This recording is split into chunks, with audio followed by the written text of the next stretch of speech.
Happening now, October is Breast Cancer Awareness Month. Studies show 1 in 8 women in the U.S. will develop breast cancer over the course of a lifetime. WSFA 12 News reporter Bethany Davis joins us live this morning at the Baptist Breast Health Center. And Bethany, that's a big number. That number actually adds up to about 13% of women. So chances are, even if you haven't experienced breast cancer personally, well, you probably know someone who has. So this morning we're having a really important discussion about the importance of catching it early and the tools and resources we have with Dr. Lauren Thorington, who is a breast radiologist.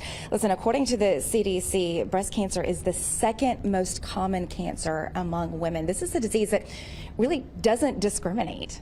No, that's right. Unfortunately, it is not. Breast cancer is a very common disease, and the most important thing is that we catch it early when it's curable.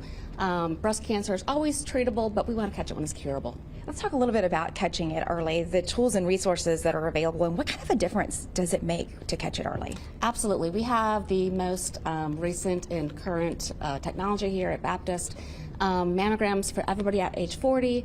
It doesn't, again, it doesn't discriminate. So mammograms, every woman age 40 every year.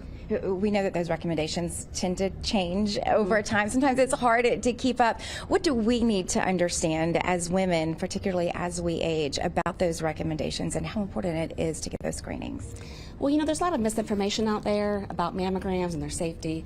Mammograms are very, very safe. There is a tiny dose of radiation, but it's so small. It's like flying on an airplane from New York to LA back to New York. So there's a little bit of radiation, but the benefit outweighs the risk by a lot. Yeah, we know there is a lot to discuss when it comes to breast cancer, but particularly a lot to discuss when it comes to catching it early. So we're going to talk a little bit more this morning about some of those tools and resources that are available, the things we need to be understanding, probably discussing among ourselves as well, to make sure that we understand this disease and we can catch it early enough to have a positive outcome. All right, Bethany, good information. There is still a lot of hope surrounding breast cancer right now. There are more than 4 million breast cancer survivors in the U.S.